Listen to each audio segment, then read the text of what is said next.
Yes, good afternoon, ladies and gentlemen. As today, the 14th June 2024. Yesterday, as I've said, my YouTube channel will be analyzing political, social, and economic issues of the country, Uganda, of our neighboring countries. That is a case study that I've done. I've done a case study of Kenya and also world politics.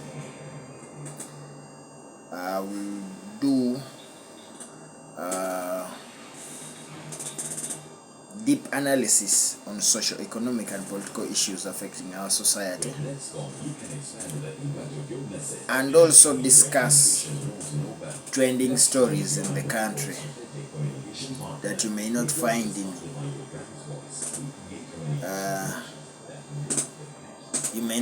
in these TV stations, radio stations. You'll only find them in YouTube, my YouTube channel. And when you get there, you subscribe the YouTube channel. When you get there, you subscribe, hit a like and a comment. Yeah, thank you, ladies and gentlemen.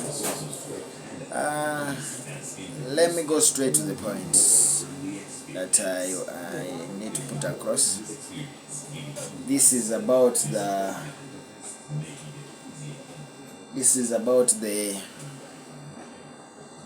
budget of Uganda that was read yesterday by the Minister of Finance, Matia Kasaija, Honorable, the President of Uganda also gave a speech after. The budget was presented yesterday to the Speaker of Parliament of Uganda, Honorable Anita Mo, and it was received. But as it would be, let me give a brief background of how Uganda's budget has had reactions from the public from the past regimes. In the regime of Idi Amin, the regime of Obote, the former presidents, and even in this regime of President Museveni, when it was just starting, the budget used to be presented and given so much attention in the country that if the budget speech is tomorrow, Ugandans will start preparing a week earlier to listen what is going to affect them. But these days you will not see such kind of things happening in the country. Then you ask yourself, what could be the problem now with Ugandans? Is it that they have lost hope in what is happening in the country? Is it that they no longer care about what happens? Is it that they no longer have a say in whatever happens? Is it that the country has become more of a shadow and things seem not to be operating the way it should have been operating? I want to get you in the comment section. You should give your comment on that aspect that I've tried to explain. As we go back to the budget,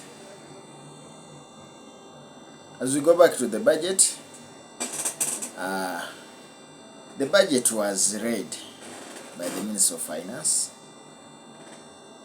and this budget comprised of many sectors that the government must tackle in the financial year 2024-2025. These sectors include the health sector, infrastructure sector, those are roads, railways, wealth creation, tourism, public sector, energy sector, security, travels and allowances of members of parliament and public officials. Yes, I think those are the highlights of what the budget contained. When you look deep in the budget, this budget it was a 72 trillion budget that was read to us. And each of these was broken into other smaller pieces. For example, paying debt, the debt that the country has, was over 46% of the total budget. It's 46% of the total budget. Almost a half of the total budget. That translates to 31, close to 32 trillion shillings. That's paying debt.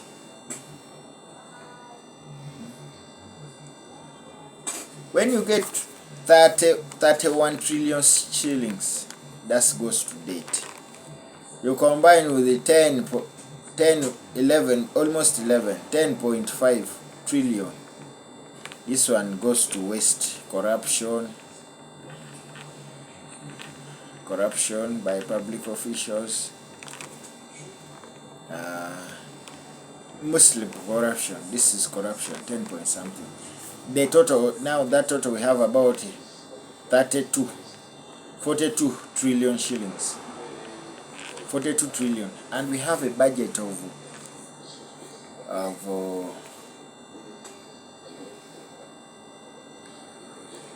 72 trillion. So we shall remain with 30 trillion.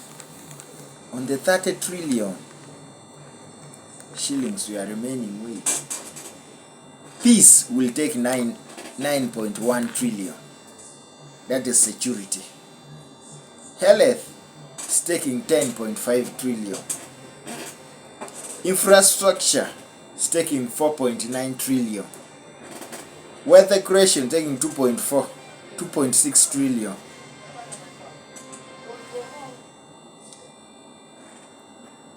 Then on that, there are other sectors that we are taking a significant portion. But when you compare, you find that the health sector has been given, the health sector has been given 2.8 billion. This is to local government hospitals. On the total budget of the health sector, we have 2.6 billion going to the local government health sectors. This includes equipping the hospitals with drugs and seeing that protective gears are provided in the hospitals. Then you have something like travels abroad by government officials. It has 114 billion shillings. This travels abroad. Then you really see where our government is putting priorities. Our government is not putting priorities where it is supposed to be. You analyze how the per capita, the GDP ratio to per capita, it improved from 5.4% the last financial year to 6% this financial year. That's a good trajectory in the economic world. It's a good trajectory. But are we anticipating this in the next financial year? and or more. Then when you compare our budget to the other neighboring countries, you find that Kenya's budget was also read yesterday, and the budget contained a 105 trillion budget shillings when you translate it to Uganda shillings. Tanzania had 58 trillion when you convert it to Uganda shillings. Those are the three countries I'm able to cite for now. Then you find that when you compare these budgets, are they based on the realities that are on ground? Let me try to punch holes on Uganda. You find that our priorities are not the ones that they are putting money into so much. They are putting money into things that are not of priorities sometimes. Then you wonder how the government is operating. How can you put more money in travel abroad? That's a waste. And you don't put money in hospitals at the local government. You give it a smaller chunk of the national budget. Then we keep borrowing money, accumulating. You borrow money, you don't utilize the money. You find that we had something that we call the Ginger Expressway that was under PPP. They borrowed around 14 trillion to do that road. It has never been done up to now. Standard gauge railway, that money was borrowed. Our neighboring countries have already kicked off. Kenya has kicked off from Nairobi to Mombasa, Naivasha. It is going to add on up to Uganda. Tanzania has also kicked off.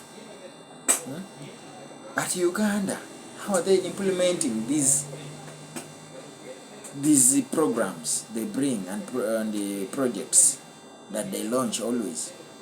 Standard gauge railway was launched about 10 years ago with the president. Here, it was even launched here in Uganda. It has not kicked off up to now. So, as we punch holes and look at how this budget is going to have an impact into the ordinary citizen down there, we should be mindful that this is our country. This is our country, and we should be keen on affairs that happen in the country. Take a keen look at on the affairs and things that happen in the country, because this life we have, it is only once. We shall not have another life.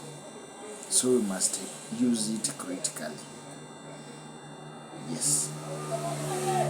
That has been my analysis for today. Subscribe to the channel. My channel is a YouTube channel. Basically, I will be analyzing political, social, and economic. Then entertainment. Also, a little bit of entertainment that concern the country, Uganda. My case study in Africa is Kenya as a country.